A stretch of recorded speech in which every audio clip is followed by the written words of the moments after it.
Coming to you from the Apogee Grafix studios, this is the Business and Beyond podcast on Next Gen Media. I'm Ashton. And I'm Tony. What is going on, everybody? Here for episode 31 now. And Super Bowl weekend. Yeah, Super Bowl is this weekend. We have Chiefs and the Bucks. Did you hear, this popped in my head just now when I was thinking about that, the mayor of Tampa, they were talking about doing, and I'm sure it's just like a temporary deal. I don't know if she was serious or not, but they were going to rename the city to Tampa Bay, or Tampa, is it Tampa Bay after Tom Brady? If they won the Super Bowl, which you think is kind of gimmicky, but maybe she's just not, when she's one of those people that's sarcastic and that you can't tell. Yeah. Maybe that's it, but she was being interviewed or something. If I'd have thought about this before, I'd have pulled it. But she sounded dead serious. That she wanted to rename the city. Even if it's obviously just a temporary deal, they can't, like just for a day. Yeah, it's kind of douchey, I think. I don't know, I think that's what mayors do, bringing attention to their city. What they do is they make bets with the mayor of the other team, and they have to wear their jersey or something. That's when the Rangers win the World Series, St. Louis and the Arlington mayor said they were going to wear the other jersey for a photo shoot or something like that. That's what you do. You don't. Maybe you would name if they lose, they name it like something to do with Pat Mahomes in Tampa Bay, and then they rename Kansas City like Tom Brady City or something. Yeah. But other than that, to our peeps on YouTube, our more sophisticated peeps that care about what we're drinking, I am drinking Woodford Reserve Whiskey. I just have that. What is the brand? Con Praline. Con Praline. I can smell it. Do you think Tyler would care that I'm wearing his headphones? I don't know. If Tyler's watching us, I'm wearing his headphones. Mine are dead. I didn't charge them, so hopefully he doesn't have like. Well, it's a good thing we sanitize. We sanitize everything. You know something. You know what? You brought up the fact of lice, and my wife, I think it was yesterday. Yesterday was talking about that. You know who's really hurting during this pandemic is the companies that sell lice treatment sprays and kits. Because lice isn't spreading. Because lice isn't spreading because no one's around each other. Those are the companies that are truly hurting through this pandemic. Are the companies that produce lice treatment. I never thought about that. Yeah. She mentioned that last night. I thought, yeah, you know what, you're right. But because we have kids in school, and little girls and girls' hair. It's really easy to catch lice, especially in public schools. And haven't had that issue at all this year. They have companies that's all they make. Yeah, I would think it'd be like Johnson and Johnson made lice. No, something. I think there's companies that just make. There's some organic ones and that make lice sprays and treatments and shampoos. That just seems like a weird thing. Like, do you want business to be going well? it's like things are slowing down. That's bad, good. Yeah. Isn't that all for our pharmaceutical trades? they. Yeah, but a lot of the companies you would think. They're grateful this time right now. They're booming. Pfizer. Yeah. Pfizer's doing great. They're producing the COVID-19 vaccine, and who else has a Johnson & Johnson? I don't think they've come out with it yet. And then these pharmaceuticals thrive on this type of stuff. You think they just sit around waiting for the next pandemic? Yeah.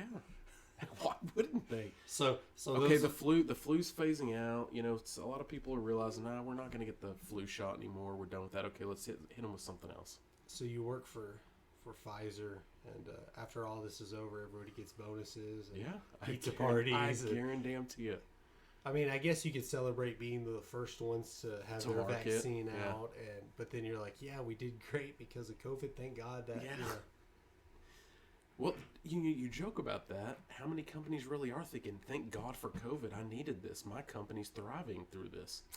Maybe it knocked out your competition, that company wasn't quite as strong, but they were still there competing with you. And COVID knocked them out. And I feel like we talked about that the other day.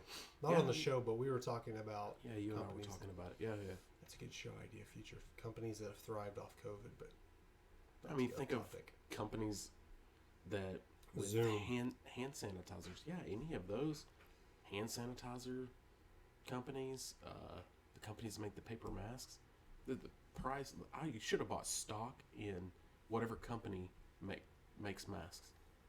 Not GameStop though. No. Yeah. If you would have done it a few weeks ago.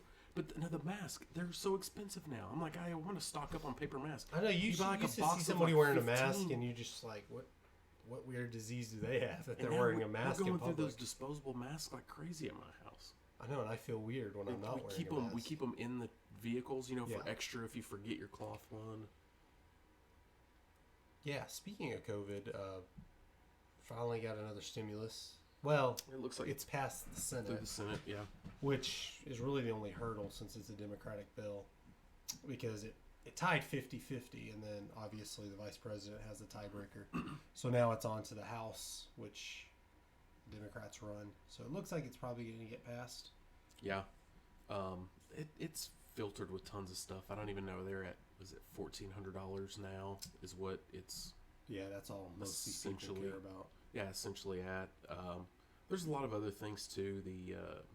That they've proposed in it an increase in the child tax credit from $2,000 per dependent under 17 to $3,000 per dependent under 17, and any child under the age of 6 is a $3,600 credit on your taxes.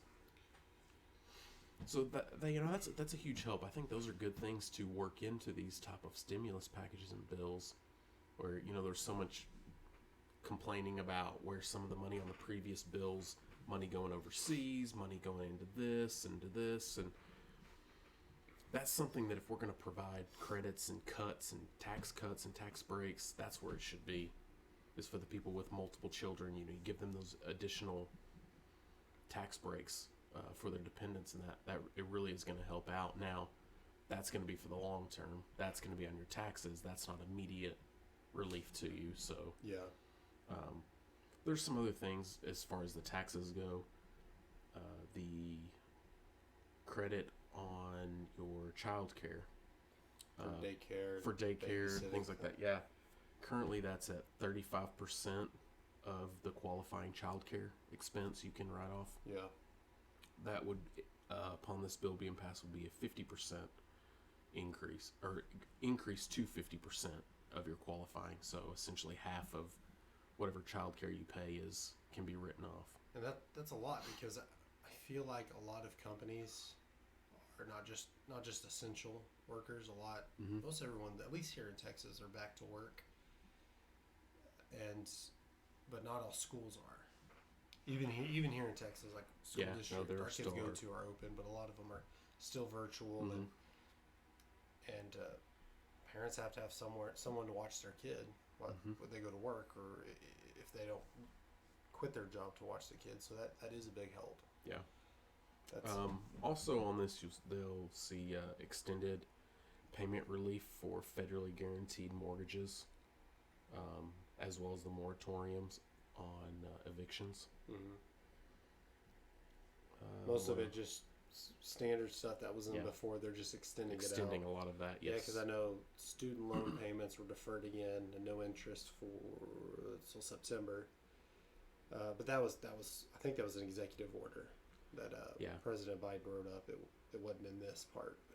And then also, like in previous stimulus bills, they're looking to provide $30 billion in support for renters and landlords, which, if anyone remembers that, if renters were given that grace of not making their payments, landlords could file for the funding from the government that would cover them. So, a lot of people, we talk business on here a lot. The businesses are, people we know that have rentals. This is something that they're going to want to pay attention to and watch, and hopefully they've been able to take advantage of that. If they have renters that can't make their rent, that they're keeping up with this and they're filing early to get that. Does this go for businesses renting space as well? I don't know. I didn't see that. I don't I'm know not if it's just sure. residential. Probably probably for businesses that's going to fall under some of the small business funding they're going to have. And I think this bill is going to include, I don't see it here, but I think it is going to include some additional business funding, the PPP loans or any of the others. I think there is going to be some extended relief there as well for businesses. But yeah, any business owners, I mean, these are things, we don't want to get too political on the show, but this is outside of that. More that you want to stay up with it enough to know where you fall in this and what benefits you could take advantage of. Yeah, because most of this stuff is bipartisan anyways. It's just little bits and pieces that they don't want to spend this much. And I don't know that this one has as much funding going to other countries as previous. It doesn't appear that way. Another big one that's on here, and I don't know if this is going to stay in this. This was part of the original proposal, was raising minimum wage to $15. This is a huge debating factor with business owners and low income people that do work and are at that minimum wage threshold. That, I mean, obviously everyone wants more money. If you make minimum wage now, you want minimum wage to be higher, but we also have to realize as small businesses what's a common argument is, well, Walmart can afford to do that. Yeah. But Walmart's not who you're worried about. It's small businesses. Of course, the big corporations can probably afford to do it. That doesn't mean they're going to do it without jacking up prices or laying people off. Exactly. I think that's where the issue lies, more so than a business being able to afford to pay people more. Everyone wants to pay their people as much as they can, but for them to stay competitive in the market and keep their prices competitive. And also, too, you want your teenage kids to be able to go get jobs, and that's what those minimum wage jobs are for. And it's hard to pay a 16-year-old $15 an hour. Nothing. Yeah, you have to teach everything and pay them that type of money. Yeah, and that's one thing where what they do is you'll lay some people off, and then the people you keep just gain more responsibility. That's all. It's hard to teach a kid to work when you don't have time to teach them to work. You don't have little tiny stuff for them to do when everything gets thrust on a few employees. I mean, I'm not here to debate that. That's for a different show topic altogether. But that may be one that's it's hard to tell because, like I said, Democrats control the House, and that's something they are in favor of. So it's hard to see why they would take that out. Yeah, that would be one of the first things. So. I mean, you throw everything you can. Even though some things aren't going to get passed, but that's when you say, like, when you're over bargaining, you say you want more than you really do. So you're like, okay, we'll bring this back. But I don't know. They hold all the cards or all the chips. Yeah. Well, we'll see here in the next coming days or weeks. We'll see if this gets through the House and what happens. But with that, all of this we're talking about, what could a small business do if, say, an individual that owns a small business, you're going to get a stimulus? Or let's even say now that you mentioned earlier we're in tax season. If we're in tax season now and you're going to get a return, what can a small business do with those returns or with some of the stimulus that they may be receiving? I think we talked about it before. It just really depends. I mean, pay off debts are obviously one of the first ones you think about. If you're good on that spectrum, you don't have lots of debt that you're worried about expanding. I mean, we're big proponents of always looking forward, even if it's way down the road. Just know what your next move is, and ideally you have already kind of have an idea of how you'd want to expand if you ever get there, and maybe this little bit of money does it. Hiring people, maybe you need some help and you can justify hiring somebody now. I'm sure that's part of something in the stimulus is like before it was if you kept all your employees, now it's maybe I'm sure you're getting benefits to hiring more employees. I mean, there's lots of things. Repairs. That's a good one. Repairs and like you said, expanding, looking forward, but even building up your stock. Maybe build up a heavier stock if you know you're going to come into a busier time. you have the additional funds and capital now Mm-hmm. to spend on that. This is the time of year in my print business that business starts to pick up when people and even companies start to gain tax returns back. And when they get those refunds back, they typically take that money and they spend it back into signage, printing, maybe upgrading logos, some designs, and that's the time that we really get busy. So I think that's good for companies to look at that and repurpose that money that they're getting back, maybe in overages they've paid, to turn that around and just kind of refresh everything they have. Things that'll help, but it's hard to justify when money's tight. Yep. It's stuff that can go by the wayside. But when you get a little bit of extra money, it's easier to Yeah, absolutely. go ahead and invest in your business. Yeah, absolutely. Or what you could do is you could take that money and you could take that broken iPhone you have down to my buddy Junior Zapata at Zapata's Phone Repair. Is it good over there? It's not cracked?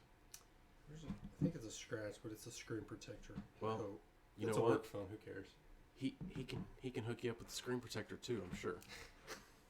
Maybe with an iPad. I own this over here. He fixes iPhones as well as Androids. He keeps tons of iPhone products in stock. As I'm an Apple iPhone guy, but we all know they're probably the worst on screen breaking, the worst on buttons going bad, the back glass breaking.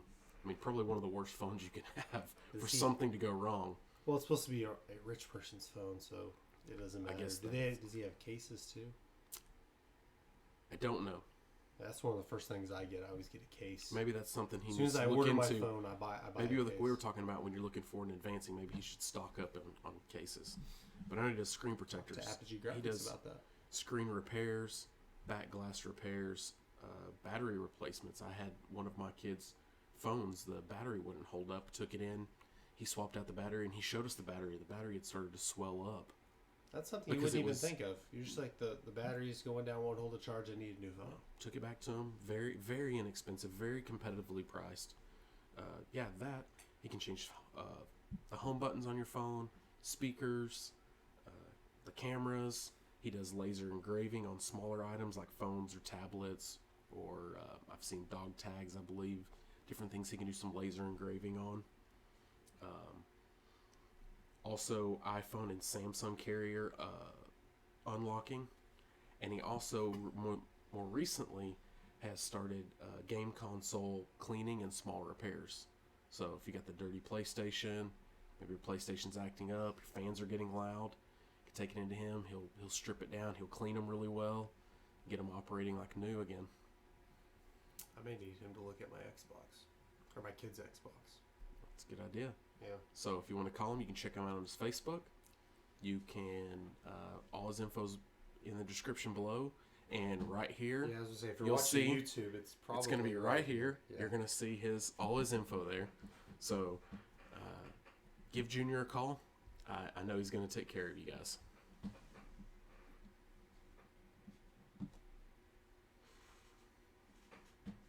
On to more important things. I don't know. The Junior Zapata deal has sound pretty important. Actually, is important. You want to make sure you have your devices. Pretty much. Yeah, pretty much. If you don't have a perfect device, just take it to him. He'll make it better. Yeah.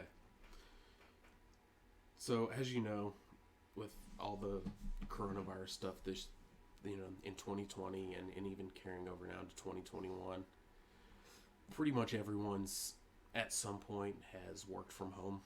Yeah. And there's a lot of challenges through working remotely. I mean, you've worked from home, haven't you? Some. Yeah. Actually, today a little bit I worked from home.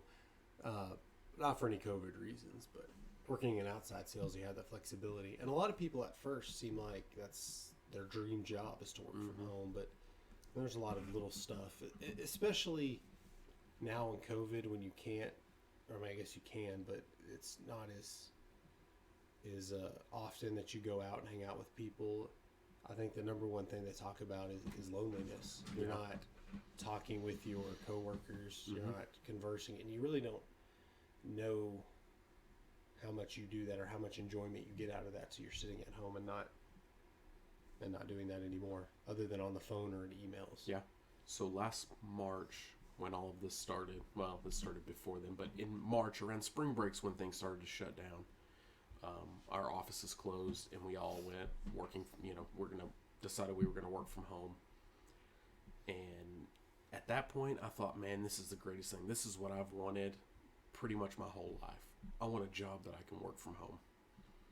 Now, not even 12 months later, I'm wishing my company had an office I could go into at times. Yeah. Because you're right, there is a lot of loneliness that comes into that you don't realize, that water cooler talk, just you get up, you pass somebody in the hallway at the office, and you just stop and chat for a few minutes. Or, you're walking by, you stop by someone's door at their office, and you chat for a few minutes. Or, just the small talk that you have day to day. And I think you don't realize how much you miss that until you don't have it. Yeah. And I guess some people, in your case, your kids are at school, your wife works, so you're home alone most of that time when it's not summer. Well, besides my 5-year-old that's at home with me, she hasn't started school yet. So. Oh yeah, that's right. That was thinking. But trying to get, I saw her the other day. But it's different. It's not the same. Yeah, it's. But for some people, you may have your spouse or your children at home, but that can bring up a whole nother deal, is separating home life and work life. Yeah, that's been one that's been huge for me. Probably, I would say that's my most challenging part of the whole thing, is not being able to stop working. And I've had to get creative. So in the past, I've always had my work email on my phone, just so that I could jump on there and check the emails, right? If I leave the office, something comes up, I can go through, okay, I've got this, and this. I'll take care of that as soon as I get in the office tomorrow, right? And you just I do that because I like to know what I'm walking into. I like to keep the up next to it, day. exactly. Except when you work from home and you flip through and you're like, you know what? I'm going to go take care of it. I'm going to just go take care of it. And then I'm going to take care of it. And then at 9 o'clock at night, stuff's coming through, and you're stressed out because you're seeing it, and you have such a busy day. You haven't had that wind down time. You never get to wind down. I never get to sleep great. Like that built up to me, and really it built up basically to this week. Like this week is from this whole Corona thing. This week was my breaking point.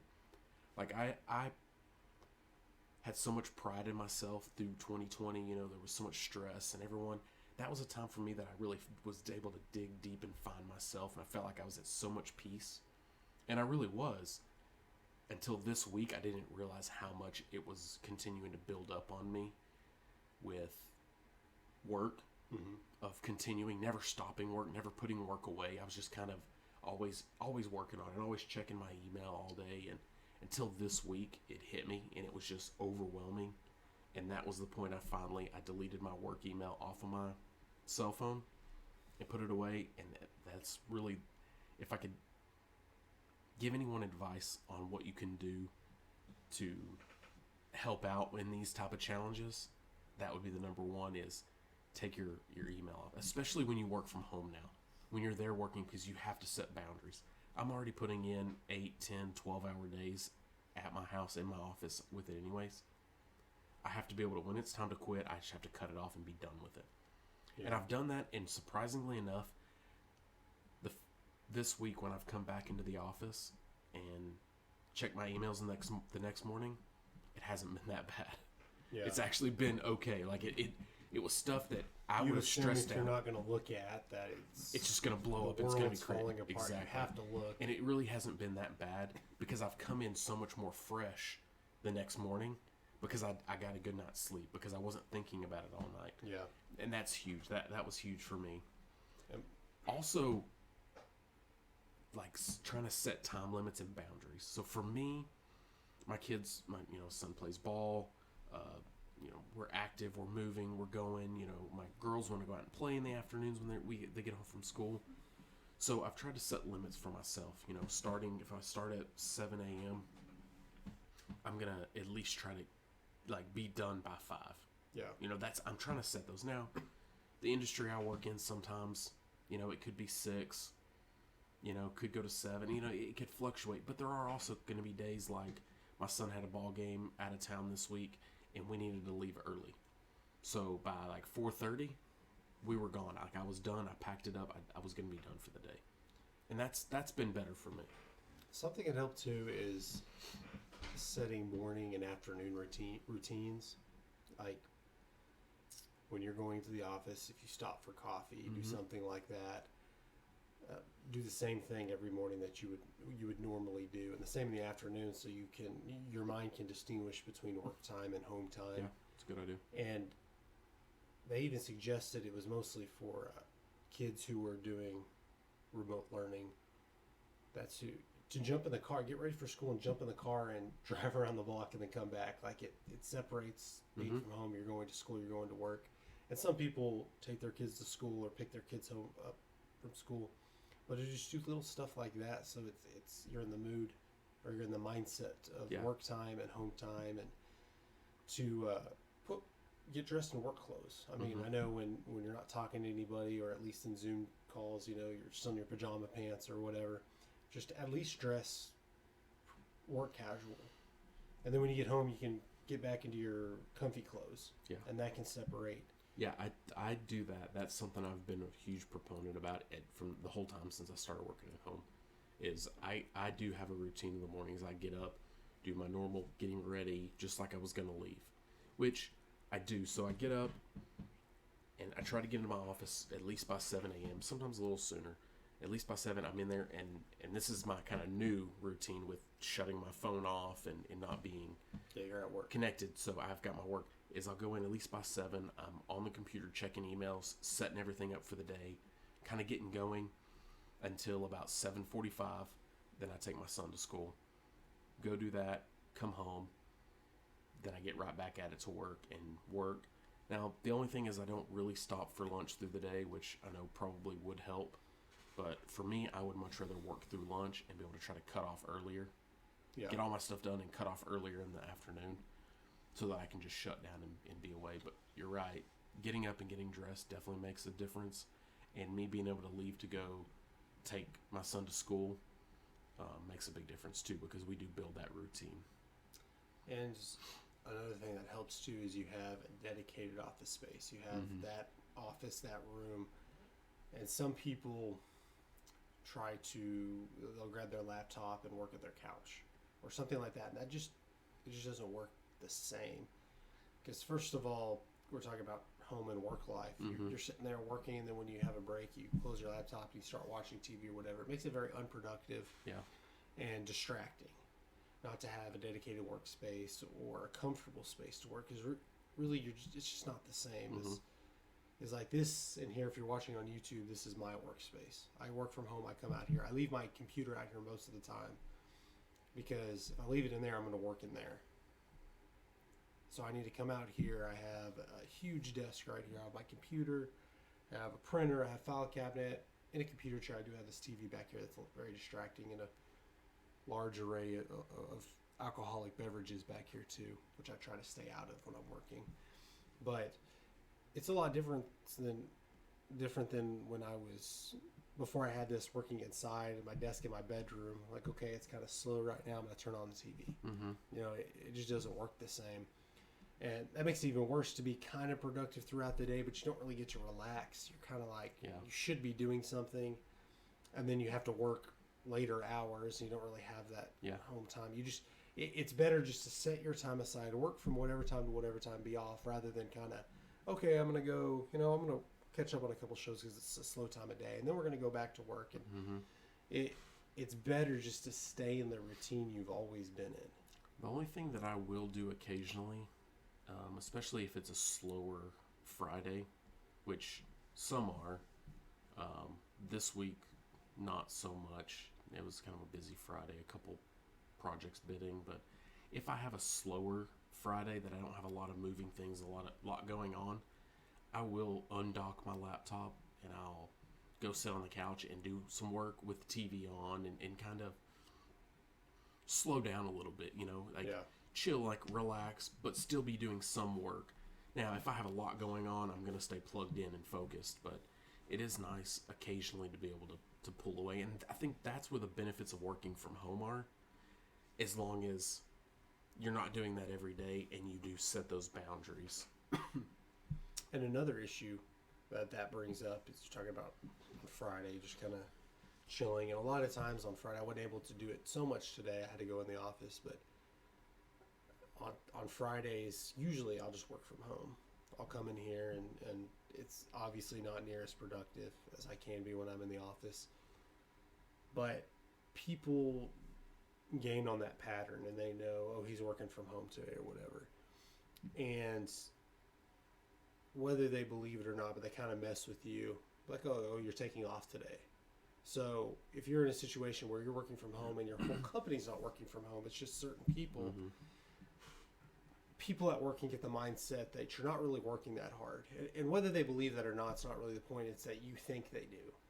So it kind of puts a chip on your shoulder and you feel, some people feel like they may need to do more work. Mm-hmm. But that's kind of a mental thing. I know you don't deal with it as much because I don't know how the other people in California are, if they're working from home or not. But at least when you're working your previous job, where everybody was working from home. Yeah, the only thing is you just want to make sure to your supervisor, your boss, you want to make sure that they know you're working hard. Mm-hmm. Because there's always the perception that if you work from home, you're jacking around, that you're not working hard, right? You're not putting in the extra. Untrue, but yeah. It is completely untrue, and I've found that to be completely untrue. To be completely honest, anyone that I know is working from home, I know they're most likely putting in way more hours and working way harder than they would if they were in an office. Because I'm telling you, there are times that I would much rather just go to an office, put in my 8 hours or so, and go home and just shut it down, Yeah, you can't do anything because you're not equipped to work. Right, but when you're equipped to work, you always there's an feel expectation. That. Yeah. There's I take that. There's a feeling of expectation. Yeah. I don't know that there's that expectation, but there's always that feeling of that expectation that you should be working more. If you're at home and you have the capabilities, you should just be working and working and working, right? And you mentioned, for me, my company's based in California, so some of the people that I deal with are in California. Well, they're 2 hours behind us, so we stop working 2 hours before they do. Yeah. But they may still be calling and have things going on, and it that becomes challenging as well. So anyone that works for a company or anyone that deals with customers possibly, throughout the country understands that your hours sometimes are dictated by that communication with other states and other time zones. Especially if you're talking about Zoom meetings or things like that. Yeah. And communication is another issue where it's just not the same communicating with emails and even phone calls as it is walking by somebody's desk and asking them a question. I know I'm kind of a goofy type. I'm real sarcastic sometimes. I like to mess around and I'll type emails and be sarcastic, but then I reread it. I'm like, that doesn't sound sarcastic. It sounds like I'm being an ass. So there's a lot of stuff like that where like, oh, should I write this email this way? But it kind of takes the fun out of it too. Mm-hmm. But you're talking about just communications. You have to 100% overthink what you're sending just to make sure they get every point. Because it's not like you send somebody an email, oh crap, this doesn't seem that clear. You run over to their office and say, hey, by the way, this is what I meant by that. It's not like that at all. And it could be harder in a sense that we're kind of taught at work, if you're going to email somebody, then expect 1 to 2 day response. Mm-hmm. Like, you may get an immediate response, but however important what you need is, if you need it quicker than that, well, then you call them. Yeah. And then there's all these different levels. Like, well, especially when you work from home, if you have kids at home or whatever, sometimes it's not easy to pick up the phone and call. So I'll text a lot or email a lot. I mean, I have my own space. That's not a big deal, but it's easier to do things that way, and maybe somebody doesn't get back to that email right away. I mean, I like to email right away as quickly as I can when I get emails if I see them, but maybe you're working on something else, you haven't checked your email in a while, other than when you're working in the same building with somebody, you can just go ask them something. No, that communication is huge, and sometimes there's situations, especially in our office or on your team, you just need that quick response. And just stepping over to their office and asking them a question to get answered is a lot easier than it is now. Maybe you do call them and they don't answer. Maybe they're on a phone call. Maybe you shoot them a text and they don't get it. You shoot an email and, like you said, maybe it's 1 to 2 day response. Maybe they don't get right to it. So it can slow things up, and we can have to deal with those issues of communication or lack of communication in that sense. Yeah, miscommunication also. Yeah. You bring up team also. That was another thing is one of the negatives to virtual work is you don't have that same team building relationship. No. You get involved with different cliques, or if you work at a small, the company I work for isn't small, but the yard I work for, the branch only has a certain amount of people. We're a smaller branch, so we kind of have different relationships, insider type relationships against other yards. You bicker and talk behind people's backs, things like that, which you don't get that same kind of relationship. There are people I talk to, or I've emailed for. I worked at that company for 6 years, and I've never talked to them before, seen them before, and that's pretty much everything. If you're working from home, that's how you talk to everyone. You lose a lot of the small talk. Everything now, because it's a phone call, it's strictly business. It's here, let's get this done and go. There's not that. Yeah, you're not going to talk about. So did you see the game the other day? Yeah. Right. You don't get that as much now. So it'll be. And that's the bonding. It'll be interesting to see going forward if we do continue a lot of this kind of separation from the office, and see how these teams are built and how that dynamic works in the coming years of companies. Is it kind of every man for themselves within a company, or how do companies figure out ways to combat that team building virtually? And I think we're in the infancy of this. I think in a few years they'll have seminars and conferences just based on this, and it'll probably be all on Zoom. Yeah. Just because it's not like it never existed before. They're multi-billion-dollar companies, worldwide companies that have to do business that way. But I don't know if your company did it because necessarily of COVID and being virtual, but there are a lot of companies that are just expanding into new areas they never thought of, because they said, well, we can just do it virtually like we do. Yeah, you don't have to have a footprint anywhere to be able to expand your company. And I've been involved in multiple virtual job interviews. I don't know if my company's listening. That's kind of how they do things now. Before they would tell me, yeah, we do, like a preliminary phone interview. Then we'd fly someone out there and do, no, just jump on Zoom. That's all we have to do. You talk to a recruiter on the phone. If things move forward, we're on a Zoom call. Or I keep saying Zoom, just Skype, Zoom, something like that. Some sort of virtual face-to-face deal, which I guess people just didn't worry about back then. But now it's just like, oh yeah, everybody's got a Zoom. You have Zoom on your phone, your laptops, iPads, so why not utilize that? Yeah. And I think there would be less people working from home when this is all said and done, when the vaccine starts working.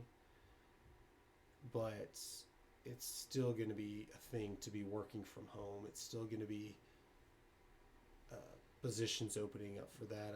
At least at first. Like in your instance, they talked about expanding down there and possibly eventually opening up a floor space. Yeah.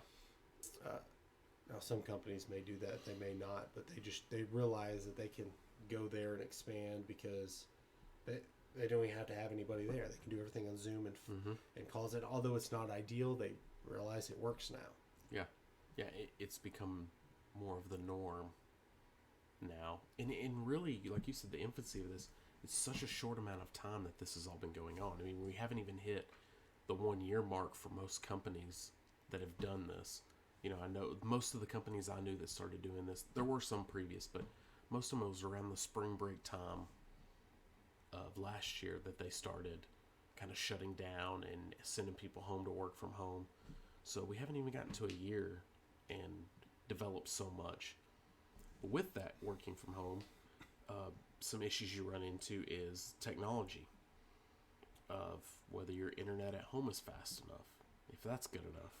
or what if you do run into some technical difficulties? You don't have that IT department maybe as readily available to you. And that's something that kind of falls under communication, but other issues. I mean, that would still be normal for us at work because our IT guys are at a different location. They're at corporate, so you're talking on the phone with them usually. I mean, if you're having IT issues, likely the only communication you have is on the phone because something's wrong with your computer. You can't log in. I know with us, because we do work as teams, and I have a team that we have to collaborate on documents. And when it was in our office, it was a little bit easier. Now we have to wait for documents when they're edited to refresh and upload the new data for the other person to have that. So sometimes there can be some lag with that. We've had issues where our servers, they don't update as quick, so you are waiting for documentation or information to upload. So there are some of those challenges I think that everyone runs into that you just have to be prepared for. But with a lot of cloud-based services, it's definitely helping a lot of that. And that's kind of where the economy's driving is to fit these needs. And we're talking about just the vaccine, developing it so quickly. Yeah.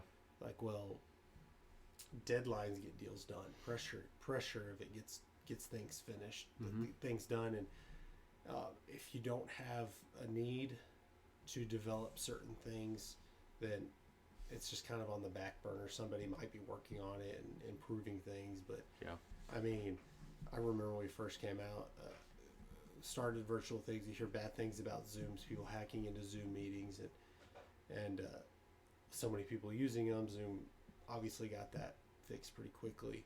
But I think for the most part, just most internet services you were talking about, I think if you just look 5 years ago, some unlimited internet was kind of an odd concept on your phone or anything, and now you kind of need it, especially if you stream, if you cut the cord. That's one thing. We had to upgrade our internet when we switched to, at the time, PlayStation View, because you're streaming everything, so everything's using data. So if you don't have unlimited data, you're gonna go through that pretty quick. So just the difference in the last 5 years, I haven't really checked on what the difference between the last year has been, but I bet you a lot of people have gotten hired to work for AT&T and things like this because I'm sure they've had an influx of people getting internet or upgrading internet just for the purposes of working from home.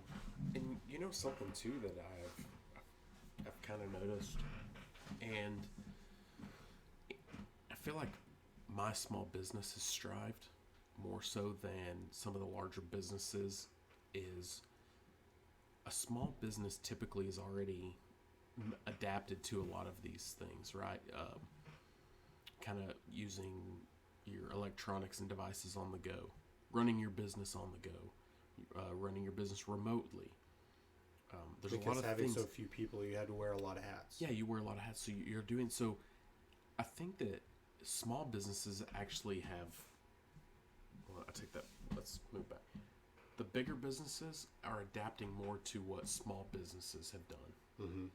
So really, the small businesses kind of set a lot of this up for the big business. There were a lot of, at the time, seemed like gimmicky type things people would use.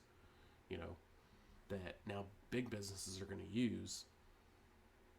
As far as the technology or using cloud-based stuff. A lot of big businesses didn't do that. They kept everything on their own servers. They weren't going to take a chance on putting things on a cloud. Programs using like Square. That was more like a small business thing. But now you can upgrade it. Huge corporations can use Square as their point of sale. Absolutely. You're right. So I think this is great for small businesses to see where big business is going. And to see where they can jump right in there and they can compete with these larger businesses. And most of them already know how to use a lot of the technology that's there that some of the big businesses are having to transition to. Yeah, that's a good point. I mean, we're talking about how big Zoom grew. I'd have to do the research. I don't know how old Zoom is. I don't know where they have. Obviously, they were here before, but they capitalized more than Skype was. Skype was kind of already there. Skype had been the thing for a few years, and Zoom just adapted and was able to grow with this. And I don't know who the ideal user for Zoom was when this first started, but obviously that's what all the schools latched onto. That's what they use for their virtual classrooms. I joined Toastmasters, and when we do virtual meetings, it's on Zoom. That's what we use Zoom when we did an interview with Gary Jarjura from Sydney, Australia. Yeah, and just that's something they had to grow. Yeah. For huge business, huge corporations to use, and I know I'm friends with sports media people, and that's how they're doing this week for Super Bowl week. For Radio Row, it's all on Zoom. Everything, interviews, all kinds of stuff. Yeah. Which is kind of a weird concept because the point of interviewing people is everyone's all in the same place for the Super Bowl, but they're still, I guess, keeping that tradition up, but nobody's in Tampa. Yeah. But that's another example of businesses that I'm sure at the beginning of this, Zoom had their niche, whatever it was, and had their little market, and then all of a sudden they were just able to keep up with the growth. Yeah. And keep up with the pressure. Yeah, I think you see a lot of the DocuSigns, the digital signatures and things like contracts, or a lot of that's being done through that now, and not with actual documentations and contracts being signed and sent. They're cutting all of that out, and I'm seeing all of our contracts now. So a lot of times you could digitally sign, but then they were going to send copies to be officially signed, and now all the DocuSigns taking care of all of that with digital signatures. I think we've talked about it before that there's a lot of stuff that COVID didn't really create, but it just accelerated. I mean, lots of times when I just wait for them to hand me my receipt, I'm just going to throw it away. But now, everywhere you go, they said, "Do you want your receipt?" They ask you, nope, I don't want it. Yeah. Now, and I'm just waiting because before I was thinking, man, they should just have a way linked up to your card, like they email you the receipt. And Home Depot has. I mean, they still print out a receipt, but they said, "Do you want to email?" And I guess since you've used that card before it entered your email, it just emails you your receipt. And I think that should be everywhere, and it should just be linked to your card when you swipe it. It just goes ahead and emails you your receipt. Yeah, that's something I like about Harbor Freight. They email your receipt, and then I can just keep it in my email. I have a separate folder just for all those receipts, and then you can pull it up if you need to. And the same with paying with your phone using Apple Pay, because a lot of places didn't have that, but now I think everywhere has it. Yeah. I don't know if it's necessarily a COVID thing, but everywhere I go, I use it. I'm just waiting to be able to have your driver's license on here. Yeah. Well, now then you don't even need your wallet. I have my car insurance. Yeah, my insurance card. Yeah. Yeah. I mean, I could see the issues with having driver's license and faking things. Well, I've seen on the things that even police stops, they'll ask you, "Hey, if you have a digital copy of it, it's okay to see your insurance digitally." I think there's a state that actually lets you have a digital copy of your driver's license on your phone. I guess it'd be state by state, obviously, but that's all. If you just have that, I don't even need to carry my wallet anymore. Like that's the only thing I worry about. Like, well, I can pay for whatever I want on here. I have every card on here. I have obviously it's my phone, so if anyone needs to contact me, it has everything else on it: alarm clock, watch, everything. Yeah. Clock. That's the one thing you absolutely have to carry your wallet for is a driver's license. Yeah. And I know some places do it where you.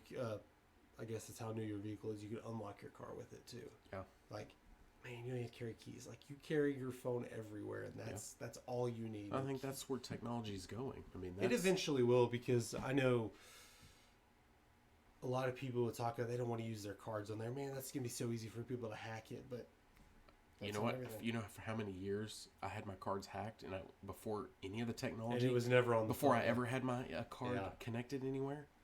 I mean, people were gonna find a way to hack in your stuff. They're gonna get your checking account number. They're gonna do something if they want into it.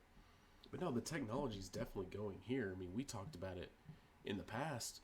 I mean, this is what the TV or even computers used to be.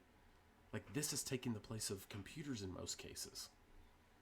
Because I mean, one of the companies I talked with, they were talking, we're talking benefits and stuff. They're like, well, we don't give you a cell phone reimbursement or whatever you want to call it. They do it as it's on the computer, whatever. You're going to have your computer, I guess maybe you get an internet card or whatever, and it's always connected, and it's right there. That's who you talk to. You can do whatever. I don't remember. There's a program for it. But you can forward it to your phone where you have a work number that goes to whatever phone you have. And I was like, man, that's literally everything is your phone. I mean, all the people saying the vaccine's just implanting chips, and now they're going to know everywhere you are, everything you're doing. I mean, hello. Yeah. So you carry your phone. I mean, we're talking. You can mention anything right now. Me and my wife do it to test. Like, just say something random and see if it pops up on your advertisements for Facebook. Facebook. Just say, man, I need a new type of spaghetti sauce to try or something. We'll see if that works. Yeah. But it's always listening to like you. It for has me, your. My iPad has got all of my business on it. My Square stuff, all of my transactions, my invoicing, everything I do to run my business is run through my iPad. I mean, for the most part, this has everything. It has my files. I have everything access to right here with me all the time. And now, I know back in the day, it was an ordeal to get a new phone because you have to put all your new stuff on there and say, well, we can plug it up to this. But now, at least with iPhone, I think it works with Samsung the same. You just log in with your Gmail account. You still have to re-download all your apps, but you just log into your thing. You don't, when I got my new phone, my iPhone, it showed I went on there apps and you just had to hit select and it would download them. No. I set it up and it asked me, do I want... Oh, no, it had a QR code I could scan with the new phone, and it takes everything, all the settings, everything, how you had the phone set, and puts all the settings, the apps, the layouts. That's what I was going to say is contacts. That was the main thing. When I would get new phones, I would always write down all my contacts, or make sure that, because I have to transfer them over. But you just log in to iPhone, your Apple account, or Gmail for Samsung or whatever. Yeah, mine transferred everything. My wallpapers on my background, everything came over just as it was my old phone, just on a new device. So if you had lost that, I'm sure there's a remote way, Apple or AT&T, like mine's or AT&T, they could wipe it. Wipe it clean in case somebody found it or whatever. Yeah, I think. And then you get a new one, sign in, everything's there. Yeah. That's all cloud based now. But that's where it's going. It's like basically you're just getting a new device. It's gonna be the exact same thing. Yeah. Just it runs faster, maybe a bigger screen, maybe slightly different depending on what you get. But that's really where everything's heading. And kind of transition there. I guess we make that a segment about future tech. Yeah. Or future economy, but no, it's working. But I mean, you can podcast from this. I mean, the quality's probably hopefully not as good as this, because we would have just wasted a bunch of money like this. But you can podcast from your phone. Yeah, you can go on Anchor, the Anchor app on your phone. You can use the microphone directly, right? You can put in your your AirPods, your earbuds, whatever you've got with the microphone direct. Hook the microphone up, yeah. You can do all that and go directly through to the Anchor app. And we could have a shorter episode or shorter segment just talk about what does your phone not do. Yeah. There's very little it doesn't do, but it's. I mean, we have all these other devices around for our, just for our benefit. But anything on this it can do. Anything on this it can do. On this, well, if you're not watching on YouTube, my iPad, my computer, my microphone, just about everything. I mean, order food. Like we talked about last week with the QR code for your business card. Now I don't even carry business cards. My business card's here that you can scan onto your phone and put it directly into your contacts, and you never have to touch a business card or handle it or try to carry it around. And click back on episode 30 to see that. That was kind of our product review of. And to go with that, it spurred. So I got on our printer this week, and I printed up QR code stickers of my business card. I can do that. I can do that too. I can get on my phone right now and print something if I wanted to. I don't. Before it was like, okay, let's email it to myself, then get on the computer and print it off. Well, I mean, just the simple fact of I can airdrop you a picture, or even we've been doing it. We've been doing it. Yeah, click on something. I'll click on a website and I'll airdrop it to your iPad, man. That's really like Avengers crap, when they're sitting there moving crap in the air. Yeah. It's crazy stuff, man. And we can't be scared of the technology. we've got to adapt to it and carry that on, especially being business owners and entrepreneurs, and utilize the technology and what's there for us. Yeah, you can. I mean, I guess there's a fine line between wondering if it's a fad or, it's a difference between new social media networks. That's not a lot of commitment, but there's a lot of stuff in there. It costs money to commit to, and you have to decide, is this going to stay around? Is this just a fad, or is this the new way of doing things? And like we were talking about earlier, scanning with your phones, there were only so many places that would let you do that. Now, it's hard to think of any. Yeah. I mean, I know at Exxon gas stations, at least most of them, when they have the new pumps, you can do it. Yeah. From the gas pump, you don't have to go inside. I saw Quick Trips.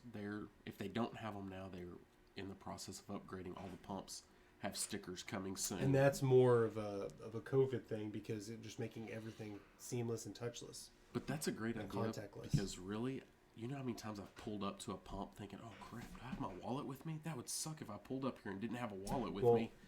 Like we were talking about today, I was kind of working from, I went to work and I had come home, but they're like, I got to go grab a sample for a customer. So I'd left, and my wife called me and said, you forgot your wallet. It's like, I was about 5 minutes from home. I'm fine. As long as I don't get pulled over, it's still, they can look up your stuff. It just depends what you're doing. But it's like, if I need to buy something, I use my phone anyways for that.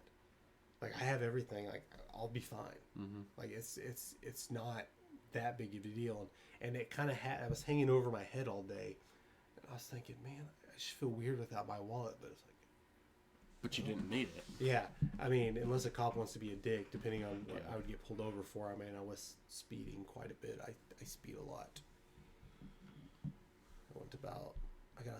I almost got up to 100 today. I was on the phone with my wife. I was like, man, it just irked me because a person was going about 95 in front of me, but I had to slow down.